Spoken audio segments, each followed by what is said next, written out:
how's it going? It's Miyako. For those who don't know me, I am a Japanese living in Japan who's a huge Trump supporter, and those who know me, I'm sorry that I have been absent. I was not slacking, guys. I was writing for several different media outlets. I was pretty busy, and at the same time I'm a perfectionist, so I was stressing myself out, and I was bleeding from everywhere that I can, and it stressed me out even more because I couldn't work like I wanted, and everything was in a vicious circle. But I survived that, and now I am back here, and I'm so glad to be back. I miss you guys. As you might be able to tell, it's nearly 12 a.m. and this is the only time that I found that I can film, so let's get started. Today I wanted to talk about the Japanese perspective, or our reaction to President Trump's UN General Assembly speech. So I'm guessing that American people are talking about the relationship between America and the UN, but we Japanese are talking about North Korea only, pretty much. Like, that's all we talk about, and we were so excited, like we're so shocked to hear President Trump's speech, because like he caught us off guard, if that makes sense. Like, we were all surprised to hear what President Trump said, which I will introduce in a minute. But it's time for a Japanese language lesson, yeah! So the US warned North Korea total destruction. This is so awesome. It says Trump bomb directly attacked the contradiction of the UN, and it says with the quote, North Korea abducted the Japanese 13-year-old girl. President Trump accused that at the first General Assembly speech. And as Japanese, I would really love to tell President Trump that we are very thankful for mentioning our Japanese abduction victims by North Korea. It is a huge deal for us. So now let me mention the three main things that we Japanese have been talking about regarding his General Assembly speech. So the first thing is that President Trump called Kim Jong-un Rocket Man, as you probably know. So he said Rocket Man is on a suicide mission for himself and for his regime. And the second thing that we're talking about is the United States has great strength and patience, but if it is forced to defend itself or its allies, we will have no choice but to totally destroy North Korea. Oh, it's so amazing. And the third point is when he said, we know it, North Korea kidnapped a sweet 13-year-old Japanese girl from a beach in her own country to enslave her as a language tutor for North Korea's spies. It's amazing that he is this clear, you know. Some American people are saying like Rocket Man, that's embarrassing, but when I heard the expression Rocket Man, I was like I was watching the news on TV with my family, and the entire family was laughing because it's a perfect expression, don't you think? Like, we are not laughing at President Trump, we were laughing at what he said, because it describes the situation perfectly, and it just suits Kim Jong-un, Rocket Man. It's so like he's trying to play with the rockets, and yeah, seriously, thank you so much, President Trump. You have no idea how much impact that you have brought to East Asia. There are even articles that say Japan welcomes Trump's rebuke of North Korea's abduction of Japanese, and totally agree. And let me show you guys this tweet by our National Diet member named Masamune Wada. He used to be in the party that I support. He's very popular online, but anyway, so this Japanese politician says in his tweet that in order to rescue our abduction victims, it's important for us to pressure North Korea and have the international society know about the issue. And he also says that President Trump's statement is a big deal, and at the same time he says that we need to establish a system by which we can actually go rescue our people. So the sweet 13-year-old girl that President Trump was talking about during his speech, her name is Megumi Yokota, and I'm gonna introduce her to you in case you are not familiar. So I'm gonna read some parts of an article. So Megumi Yokota was abducted on her way home from school after badminton practice in November 1977.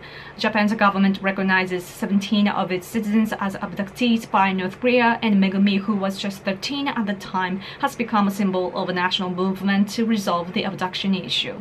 But yeah, so Megumi's parents have been working so hard to bring her daughter, precious daughter, back home, and they've been speaking in public for decades, like all the time. So the 81-year-old mother reacted to President Trump's UN speech and said, I was really surprised, but it was great, and I'm thankful to Trump for bringing up the issue and putting it into words in front of those representatives from around the world.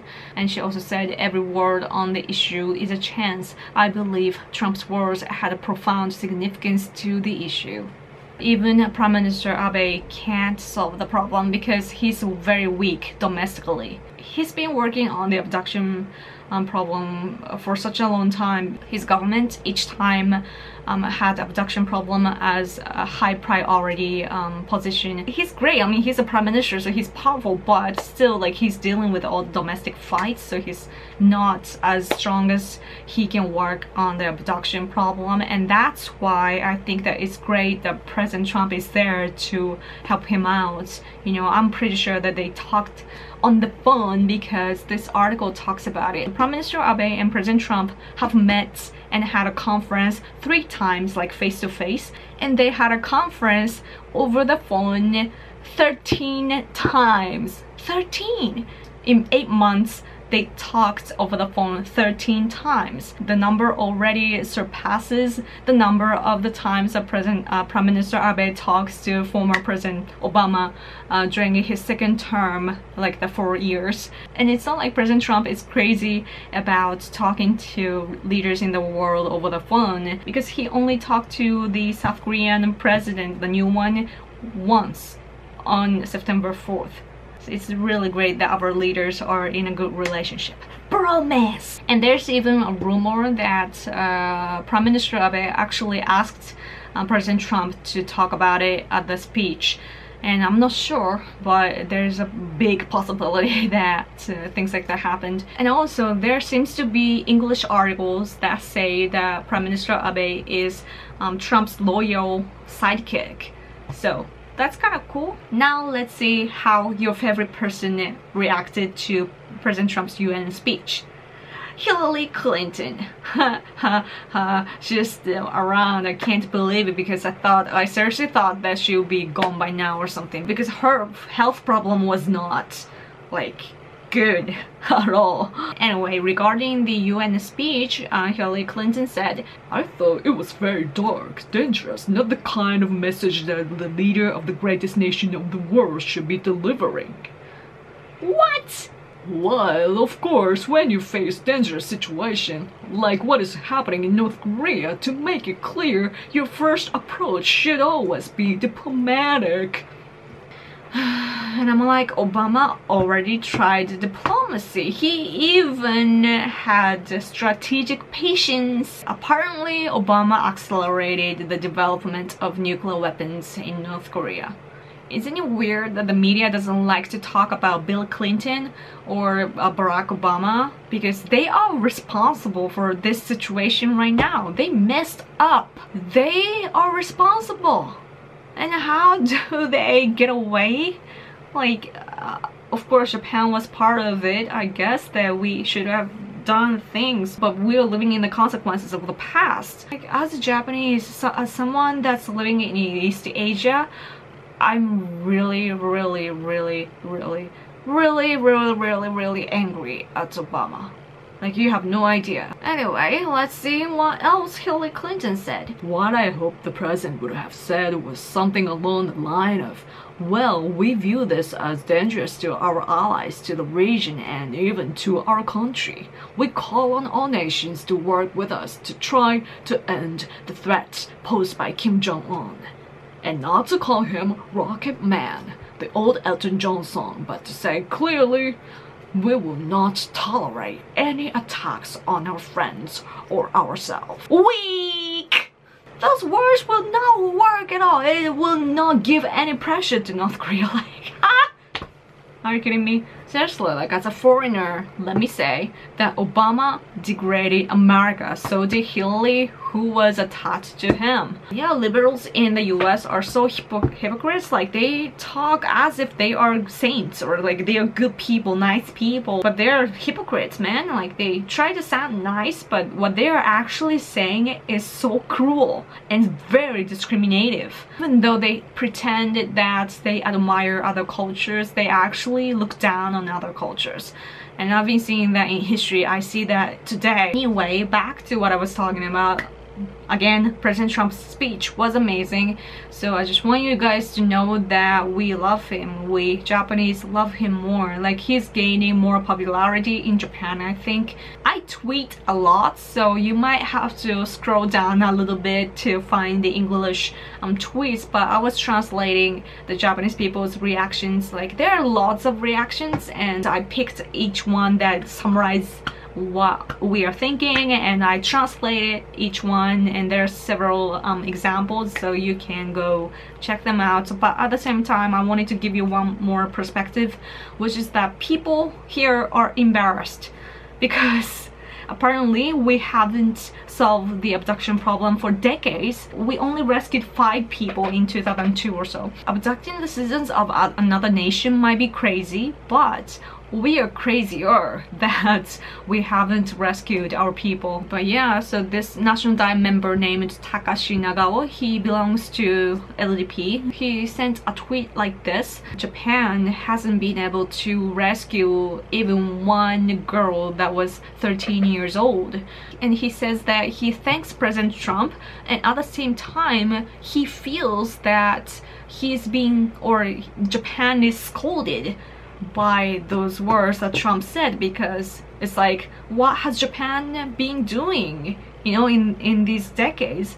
And before we ask to another nation, we have to try and solve by ourselves. And this National Diet member thinks that we are not making enough efforts, and that he's embarrassed, and that the priority that he thinks for us is the constitution revision, so we can turn our nation into the kind of country that can go rescue our people when they're abducted by power. So some people think like that. Actually, I went to a local meeting a few years ago, and we had some experts on abduction issue, and I was saying, like, you know, we only 5 people came back so far, and so we can't be repeating the same things and expect more results to happen, right? Like, we have to change our strategy. But people have been doing the same thing, you know, standing on the street and collect signatures, talking to the government. That's useless. I'm like, what are you doing, you know? So I said to the expert, like, we have to involve the world. You know, there are abduction victims in the entire world, starting with South Korea and even in Europe, and so on. And so we are all victims of North Korea. So I was saying that we have to unite, we have to cooperate to solve this problem together. And the expert was like, this is our problem, so that we should solve it by our own. I'm like, the mentality is great, but it's not gonna really rescue our people. So there are some problems like that, and people are tired because they've been active for decades, you know. So yeah, so that's why I think the Prime Minister Abe's approach was really good to involve President Trump. Regarding his speech, I saw this article saying, he said that Japan, a treaty ally of the United States, consistently supported the US stance that all options are on the table in dealing with North Korea. He also said, now is not the time for dialogue, now is the time to apply pressure. So it's really backing up President Trump's words, and also it's opposing to Hillary Clinton, right? Like, oh my gosh. So we had a massive rally about the abduction problem in Tokyo, I believe, and Prime Minister Abe was there, or maybe he joined via video, I'm not sure. I saw some footage of the rally. I heard this family member of the abduction victim saying that they visited Washington DC to ask the American government to put back North Korea on the list of state sponsors of terror. And when they visited, they were told by the American side that what is Japan doing? You know, because they should be asking the Japanese government to solve the issue, and they went to America. And I understand it's kind of unnatural, but I'm so sorry for the families because they have been working so hard. They've been asking the Japanese government all the time, but they're not doing anything, so they are doing whatever it takes to bring back their family to Japan. So they went to the States, and then they got told, like, what is Japan doing? Like, yeah, exactly. I'm so sorry for the families. Like, they were embarrassed, and I bet that they were so angry that it's not their fault, you know. They've been trying to solve. I really can't believe what's going on right now, but we are all seeing a hope, you know. Oh, Phyllis Schlafly, I'm so sad that she's gone. She was saying that Trump is the last hope for America. I'm kind of tearing up right now because he is a hope for Japan as well. That he talked about the abduction problem on the UN. It's really a hope for us. He gave us a hope, and I don't know how things will turn from now, but like, seriously, we can't thank him enough at this moment. Like, American people should realize that you have an amazing leader, okay? So against North Korea, we Japanese are saying now that we should buy American missiles called Tomahawk.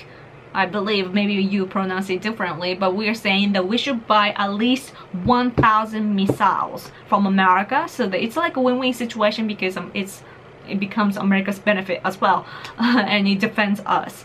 And it can be done under our current constitution because it's a defense, right?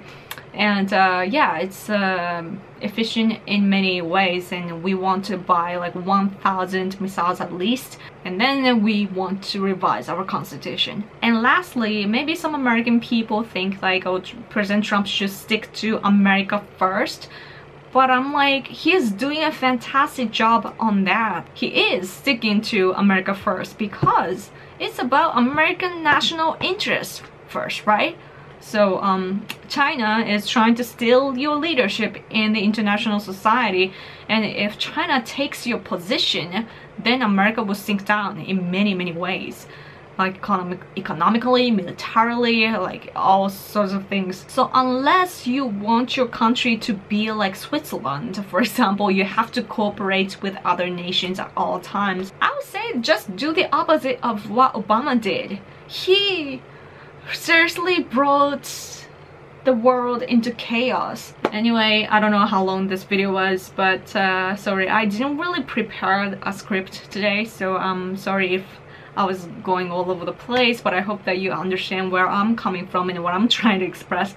I know that you do because you guys are smart. So thank you so much for watching, guys. I just wanted to say thank you to President Trump, and thank you guys for electing President Trump. Oh, before I go, I am on Patreon and I'm not active on that recently, and I'm sorry if you are there, but I'm on Patreon. So if you want to support me and if you want to see more of this video, please visit my Patreon page and be a patron so that we can change this world. There are so many topics, so many things that I want to talk to you guys about, but I just have to, you know, learn how to manage time. So thank you so much for watching, guys. Please take care, and I will talk to you later. Bye.